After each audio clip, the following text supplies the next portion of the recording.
നമസ്കാരം. വാർത്തകളിലേക്ക്. കുടിവെള്ളത്തിന് ശാശ്വത പരിഹാരം കാണണമെന്ന ആവശ്യം SDPIയുടെ നേതൃത്വത്തിൽ മണ്ണഞ്ചേരിയിൽ പദയാത്ര നടത്തി. പഞ്ചായത്തിലെ മുഴുവൻ ജനങ്ങൾക്കും കുടിവെള്ളം ലഭിക്കുന്നതിന് 12 ലക്ഷം ലിറ്റർ കപ്പാസിറ്റിയുള്ള വാട്ടർ ടാങ്ക് നിർമ്മിക്കുക, 40 വർഷത്തിനു മുകളിൽ പഴക്കമുള്ള പൈപ്പ് ലൈനുകൾ മാറ്റി പുതിയ ലൈനുകൾ സ്ഥാപിക്കുക, ആലപ്പുഴ കുടിവെള്ള പദ്ധതി പ്രകാരം കുടിവെള്ളം ലഭിക്കുന്നതുവരെ ഉപഭോക്താക്കളിൽ നിന്ന് പണം ഈടാക്കുന്നത് നിർത്തലാക്കുക തുടങ്ങി നിരവധി ആവശ്യങ്ങൾ ഉന്നയിച്ചാണ് കായൽ തീര വാർഡുകളിലൂടെ SDPI പദയാത്ര നടത്തിയത്. പൊന്നാട് സ്കൂൾ ജംഗ്ഷനിൽ ആലപ്പുഴ ജില്ലാ പ്രസിഡന്റ് K. റിയാസ് ഉദ്ഘാടനം ചെയ്തു. മൺ പൈപ്പുണ്ട്, ഇപ്പൊ കാണാൻ പറ്റത്തില്ല. അത്തരം പൈപ്പുകൾ ഉൾപ്പെടെയാണ് ഭൂമിക്കടിയിൽ ഇപ്പോൾ നിലവിൽ പോയിക്കൊണ്ടിരിക്കുന്നത്. നമുക്കറിയാം 18 വർഷമായി ഈ 31 വർഷമായി അല്ലെ 31 വർഷമായി മണ്ണഞ്ചേരി പഞ്ചായത്ത് ആരാ ഭരിക്കുന്നത്? CPMന്റെ നേതൃത്വത്തിലുള്ള ഇടതുപക്ഷ സർക്കാരാണ്, അല്ലെങ്കിൽ ഇടതുപക്ഷമാണ് ഭരിക്കുന്നത്. 31 വർഷമായിട്ട് തുടർച്ചയായിട്ടുള്ള 31 വർഷം. പക്ഷെ കുടിവെള്ളത്തിന് യാതൊരുവിധ പരിഹാരവും കാണുവാൻ സാധിച്ചിട്ടില്ല. നമുക്കറിയാം, തീരദേശ മേഖലയിലെ അവസ്ഥകൾ നമുക്കറിയാവുന്നതാണ്. ഒരു കുഴൽക്കിണർ പോലും കുത്താൻ പറ്റാത്ത സാഹചര്യത്തിലാണ് തീരദേശ മേഖലയിലുള്ള ആളുകൾ അല്ലെങ്കിൽ വീടുകൾ. അപ്പോ ആ രീതിയിൽ ജനങ്ങൾ ബുദ്ധിമുട്ടുമ്പോൾ, ആ ബുദ്ധിമുട്ടിനെതിരെ പ്രതിഷേധിക്കുമ്പോൾ എന്താ പറയുന്നത്? CPMന്റെ കഴിഞ്ഞ ഏരിയ സമ്മേളനത്തിൽ പറഞ്ഞത് നിങ്ങൾ പത്രങ്ങളിലൂടെ വായിച്ചു കാണാം അല്ലെ? മാരാരിക്കുളം ഏരിയ സമ്മേളനത്തിൽ പറഞ്ഞത് SDPI പഞ്ചായത്തിന്റെ ചില പ്രവർത്തനങ്ങൾ നടക്കുന്നില്ല എന്ന് പറഞ്ഞ് ശോഭ കെടുത്തുന്നു, അതാണ് പറഞ്ഞത് അല്ലെ? അമ്പലക്കടവ്, നെയ്ശ്ശേരി, മണ്ണഞ്ചേരി ജംഗ്ഷൻ, വടക്കനാരിയാട്, എച്ചിക്കുഴി ജംഗ്ഷൻ, അത്തർമുക്ക് തുടങ്ങിയ ഇവിടങ്ങളിലൂടെ സഞ്ചരിച്ച പദയാത്ര പുത്തൻപറമ്പ് ജംഗ്ഷനിൽ സമാപിച്ചു. കാർഷിക വികസന വകുപ്പ് ഒരുക്കുന്ന കരപ്പുറം കാഴ്ചയുടെ സ്വാഗത സംഘം രൂപീകരിച്ചു. മന്ത്രി P. പ്രസാദ് ഉദ്ഘാടനം ചെയ്തു. കൃഷിയുമായി ബന്ധപ്പെട്ട് നമ്മുടെ ചേർത്തലയ്ക്ക് വലിയ ഫലം ലഭിക്കുന്നു. കരപ്പുറത്തിന്റെ കാർഷിക രീതികൾ കേരളത്തിൽ സമാനതകളില്ലാത്ത ഒരു കാർഷിക രീതികളെ കാഴ്ചവെച്ചിട്ടുള്ളതാണ്. അതുകൊണ്ട് അതെല്ലാം നമുക്ക് ഇതിൻ്റെ ഭാഗമാകും. ചേർത്തലയുടെ സാംസ്കാരിക, കല, കായിക എല്ലാ മേഖലകളിലും തൊട്ടുപോകുന്ന തലത്തിലേക്ക് നമ്മളെ കൊണ്ടുവരണം.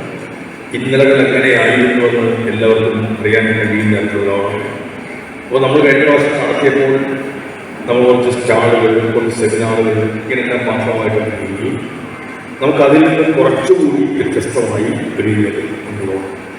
ഇപ്പം കൃഷിയുടെ കാര്യത്തിൽ തന്നെ നമ്മൾ പറഞ്ഞാൽ സെക്കൻഡറി അഗ്രികൾച്ചറിന്റെ പ്രാധാന്യമായിരിക്കണം നമുക്ക് ഇതിൻ്റെ ഏറ്റവും പ്രമുഖമാണ്. സെക്കൻഡറി അഗ്രികൾച്ചർ എന്ന് പറയുമ്പോൾ കൃഷിയിൽ നിന്നുള്ള ഉൽപ്പന്നങ്ങളിൽ നിന്ന് അടുത്ത ഘട്ടമാണ്.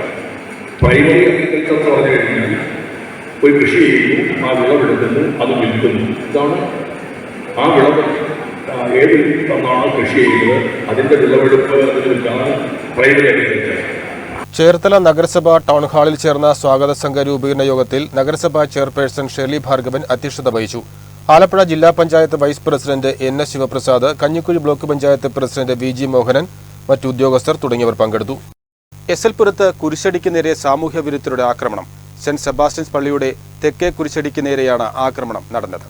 രൂപക്കൂടിന്റെ വശങ്ങളിലെ ഗ്ലാസുകൾ തകർന്നിട്ടുണ്ട്. അന്തോണീസിന്റെ രൂപം മറിഞ്ഞു വീഴുകയും ചെയ്തു. മുഹമ്മദ് സെന്റ് ജോർജ് ഫൊറോന പള്ളിയുടെ കീഴിലുള്ള ദേവാലയമാണിത്. ശബ്ദം കേട്ട് സമീപവാസികൾ ഓടിയെത്തിയപ്പോൾ ആക്രമികൾ രക്ഷപ്പെടുകയായിരുന്നു. മാരാരിക്കുളം പോലീസ് കേസെടുത്ത് അന്വേഷണം ആരംഭിച്ചു. UDF ആലപ്പുഴ ജില്ലാ കമ്മിറ്റിയുടെ നേതൃത്വത്തിൽ ഭരണഘടനാ സംരക്ഷണ സദസ്സ് സംഘടിപ്പിച്ചു. Kerala Congress executive chairman Mons Joseph ഉദ്ഘാടനം ചെയ്തു.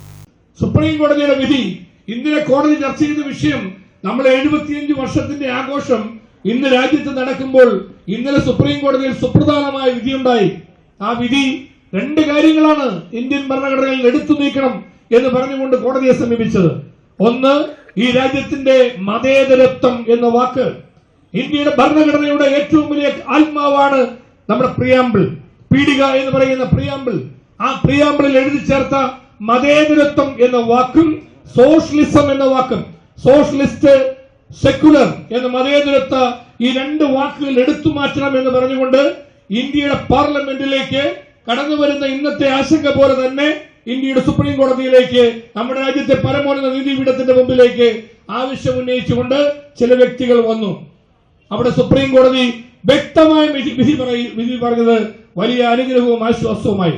സുപ്രീം കോടതിയുടെ വിധിയിൽ വ്യക്തമായി പറയുകയാണ്, മതേതരത്വം എന്ന വാക്കും സോഷ്യലിസ്റ്റ് എന്ന വാക്കും ഇത് രണ്ടും ഇന്ത്യൻ ഭരണഘടനയുടെ പ്രിയാമ്പിളിൽ വ്യക്തമായി രേഖപ്പെടുത്തിയിരിക്കുന്നത് അടിവരയിട്ട് സംരക്ഷിക്കുന്ന ഉറച്ച നിലപാടാണ് ഇന്ത്യയിലെ നീതിന്യായ പീഠം സ്വീകരിക്കുന്നത് എന്ന് പറഞ്ഞുകൊണ്ട് ഇന്ത്യൻ ഭരണഘടന ആത്മാവിനെ തകർക്കാൻ ഒരിക്കലും കോടതി അനുവദിക്കില്ല എന്ന് പറഞ്ഞുകൊണ്ട് ശക്തമായി വിധി പറയുവാൻ ഇന്ത്യയുടെ നീതിപീഠത്തിന് കഴിഞ്ഞു എന്നുള്ളത് ഇന്ത്യൻ ഭരണഘടനയുടെ മറ്റൊരു വിജയമാണ്. UDF ചെയർമാൻ CK ഷാജിമോഹൻ അധ്യക്ഷത വഹിച്ചു. റിട്ടയർഡ് ജില്ലാ ജഡ്ജി ലംബോദരൻ മുഖ്യപ്രഭാഷണം നടത്തി. DCC president B Babuprasad, UDF convener B Rajasekharan, KPCC general secretary A Shukkur, AM Naseer, Shanimol Usman, Jacob Abraham, Babu Valiyaveedan തുടങ്ങിയവർ പ്രസംഗിച്ചു.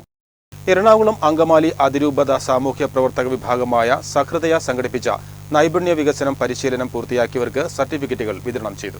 എറണാകുളം അങ്കമാലി അതിരൂപത സാമൂഹ്യ പ്രവർത്തന വിഭാഗമായ സഹൃദയ ഇറ്റാലിയൻ ബിഷപ്സ് കോൺഫറൻസിന്റെ സഹകരണത്തോടെ നടപ്പാക്കുന്ന വിമൺ എംപവർമെന്റ് പദ്ധതിയുടെ ഭാഗമായി വൈക്കം ചേർത്തല മേഖലകളിൽ നിന്നുള്ള വനിതാ സംരംഭകർക്കായി സംഘടിപ്പിച്ച സൗജന്യ നൈപുണ്യ വികസന പരിശീലനം വിജയകരമായി പൂർത്തിയാക്കിയവർക്കുള്ള സർട്ടിഫിക്കറ്റുകളാണ് വിതരണം ചെയ്തത്. ചേർത്തല സഹൃദയ മേഖല ഓഫീസിൽ ചേർന്ന സമ്മേളനം നഗരസഭ ചെയർപേഴ്സൺ ഷേർലി ഭാർഗവൻ ഉദ്ഘാടനം ചെയ്തു.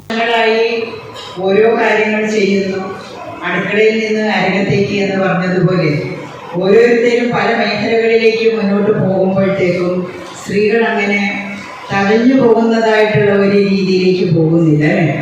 ഇവിടെ ഇരിക്കുന്ന നിങ്ങൾക്ക് എല്ലാവർക്കും ഭയങ്കര സന്തോഷമല്ലേ? കാരണം സ്വയം തൊഴിൽ ചെയ്ത് നമ്മുടെ കയ്യിൽ ഒരു വരുമാനം, അതാണ് നമ്മൾ ഉദ്ദേശിക്കുന്നത്. വരുമാനമില്ലാത്തവരെ അല്ലെങ്കിൽ സാമ്പത്തികമില്ലാത്തവരെ ഇന്ന് ഒന്നുമല്ല എന്ന് നമുക്ക് തെളിവുകൾ ഒരുപാട് കിട്ടിക്കഴിഞ്ഞിരിക്കുന്നതായിട്ടുള്ള ഒരു സമയമാണ്. സഹൃദയ ഡയറക്ടർ ഫാദർ ജോസ് കൊളുത്തുവെള്ളിൽ അധ്യക്ഷത വഹിച്ചു. അഡ്വാൻസ് സ്കില്ലിംഗ് എന്ന് പറയുന്ന ആ ഒരു പ്രക്രിയയിലൂടെ ഒരു സാധാരണ വീട്ടിലെ തയ്യലും അത്യാവശ്യ തയ്യലുമായിട്ട് നടത്തുന്ന ആ ഒരു പ്രക്രിയയിൽ നിന്ന് മാറി കുറച്ചുകൂടി കോൺഫിഡൻസോടുകൂടി കൂടുതൽ വർക്കുകൾ എടുത്ത് പ്രൊഫഷണലായിട്ട് ചെയ്യുവാനായിട്ട് കഴിയുന്ന ഒരവസ്ഥയിലേക്ക് നിങ്ങൾ മാറ്റപ്പെട്ടിട്ടുണ്ടെന്ന് കരുതിയിട്ടുണ്ടോ?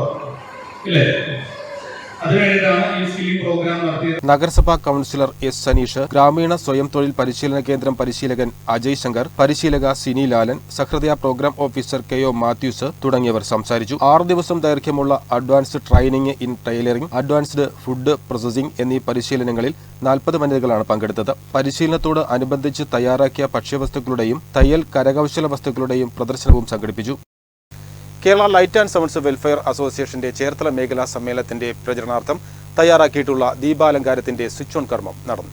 ചേർത്തല മേഖലാ പ്രസിഡന്റ് പ്രസന്നകുമാറിന്റെ അധ്യക്ഷതയിൽ നടന്ന പരിപാടി നഗരസഭാ വൈസ് ചെയർമാൻ TS അജയകുമാർ ഉദ്ഘാടനം ചെയ്തു. റാണി സൗണ്ട് വിവേകാനന്ദ ചേട്ടൻ ഞങ്ങളെ കാണുന്നതാണ് വിളിക്കുന്നത്.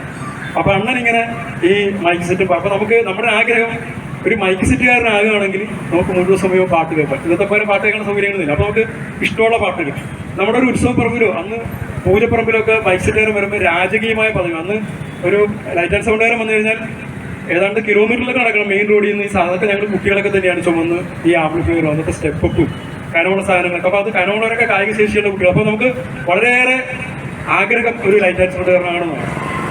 ചെറുപ്പത്തിൽ ഒരു 10-40 വർഷം മുമ്പുള്ള ഒരു സാധാരണ ഇതിനോട് താല്പര്യമുള്ള ആൾക്കാരുടെ. പക്ഷെ നമ്മൾ ആ മേഖലയിൽ എത്തിയില്ലെങ്കിലും ഇപ്പോഴും ലൈറ്റ് ആൻഡ് സൗണ്ട് എന്ന് പറയുന്നത് അതിന് ഒഴിച്ചുകൂടാൻ പറ്റാത്ത ഒരു മേഖലയിൽ തന്നെയാണ് ഞങ്ങൾ എല്ലാവരും പ്രവർത്തിക്കുന്നത്. ഇന്ന് നിങ്ങളില്ലാതെ ഒരിക്കലും നമ്മുടെ നാട്ടിലെ ഒരു ഉത്സവങ്ങളോ ഒരു പരിപാടികളോ വിജയിക്കില്ല. മേഖലാ വൈസ് പ്രസിഡന്റ് ശ്രീനാഥൻ നായർ, മേഖലാ സെക്രട്ടറി സജിമോൻ, മേഖലാ ട്രഷറർ ശരത് മോഹൻ തുടങ്ങിയവർ പങ്കെടുത്തു. ഐക്യജനാധിപത്യ മുന്നണി വളവനാട് ഡിവിഷൻ തെരഞ്ഞെടുപ്പ് കൺവെൻഷൻ നടന്നു. ഡിസംബർ 10 വളവനാട് ഡിവിഷൻ ഉപതെരഞ്ഞെടുപ്പ് നടക്കുകയാണ്. ഇതിന് മുന്നോടിയായിട്ട് ചേർന്ന convention KPCC general secretary A Shukkur ഉദ്ഘാടനം ചെയ്തു.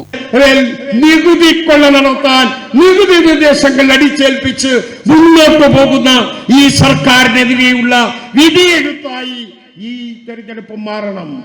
ഇത് ശ്രദ്ധിക്കപ്പെടും. വളവനാട് ഡിവിഷനിലെ 6 വാർഡുകളിലെ തെരഞ്ഞെടുപ്പുള്ളൂ എന്നുള്ളത് കൊണ്ട് ഇവിടത്തെ തെരഞ്ഞെടുപ്പ് ഫലം ഈ ജനാധിപത്യ Keralam ശ്രദ്ധിക്കപ്പെടും.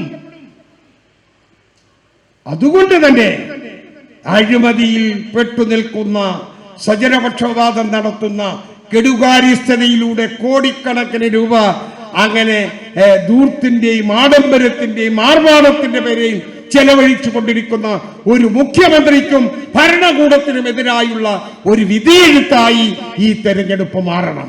UDF chairman R. Unnikrishnan അധ്യക്ഷത വഹിച്ചു. Mararikulam block president MS Chandrabose, UDF convener P. Thampi, UDF Alappuzha ജില്ലാ chairman advocate CK Shaji Mohan, KPCC secretary B. Baiju തുടങ്ങിയവർ പ്രസംഗിച്ചു.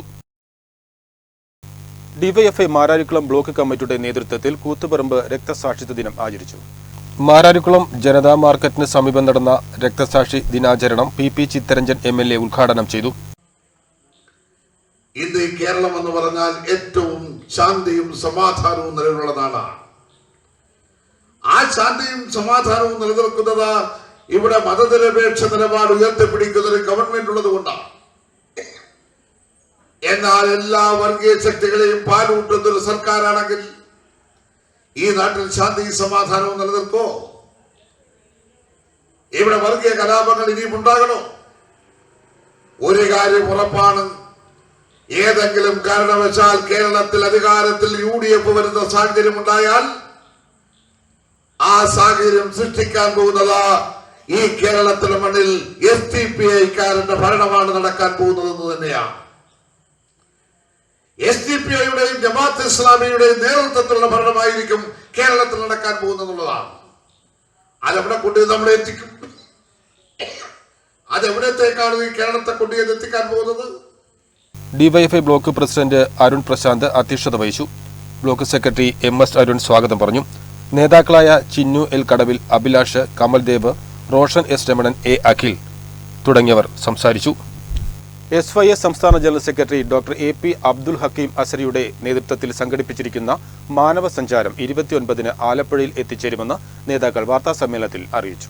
മാനവിക സൗഹൃദം ഊട്ടിയുറപ്പിക്കാനും മാനവിക വിചാരങ്ങളെ ഉണർത്താനും ലക്ഷ്യമിട്ട് SYS സംസ്ഥാന general secretary doctor AP Abdul Hakeem അസ്ഹരിയുടെ നേതൃത്വത്തിൽ നവംബർ 16, ഡിസംബർ 1 കാലയളവിൽ കാസർഗോഡ് മുതൽ തിരുവനന്തപുരം വരെ സംഘടിപ്പിച്ചിട്ടുള്ള മാനവ സഞ്ചാരം സ്നേഹത്തിൻ്റെയും സൗഹാർദ്ദത്തിൻ്റെയും മാനവ മൈത്രിയുടെയും പുതുചരിതം രചിച്ചുകൊണ്ട് പ്രയാണം തുടരുകയാണ്.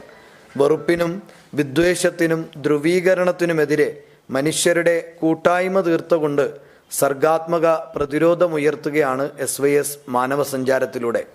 നവംബർ 16-ന് കാസർഗോഡ് നിന്നും ആരംഭിച്ച മാനവ സഞ്ചാരം ഡിസംബർ 1-ന് തിരുവനന്തപുരത്ത് സമാപിക്കും. ആലപ്പുഴ നഗര ചത്വരത്തിൽ നടക്കുന്ന മാനവ സംഗമം മന്ത്രി P. പ്രസാദ് ഉദ്ഘാടനം ചെയ്യും. മാന്നാർ അബ്ദുൽ ലത്തീഫ് അധ്യക്ഷത വഹിക്കും. യാത്ര നയിക്കുന്ന SYS സംസ്ഥാന general secretary doctor AP Abdul Hakeem Azhari മുഖ്യപ്രഭാഷണം നടത്തും. ചരവാർത്ത. എഴുപുന്ന സാനിയ തിയേറ്റർ ഉടമയും മുൻ പഞ്ചായത്ത് വൈസ് പ്രസിഡന്റുമായ MK ജോണപ്പന്റെ പുത്രൻ എഴുപുന്ന മാങ്കുഴി വീട്ടിൽ ഷെൽജു നിര്യാതനായി. 44 വയസ്സായിരുന്നു. സിനിമാ താരം എഴുപുന്ന ബൈജുവിന്റെ സഹോദരനാണ്. സംസ്കാരം നീണ്ടകര സെന്റ് സെബാസ്റ്റ്യൻ പള്ളി സെമിത്തേരിയിൽ നടത്തി. ഈ വാർത്തകൾ സമാപിച്ചു. നമസ്കാരം.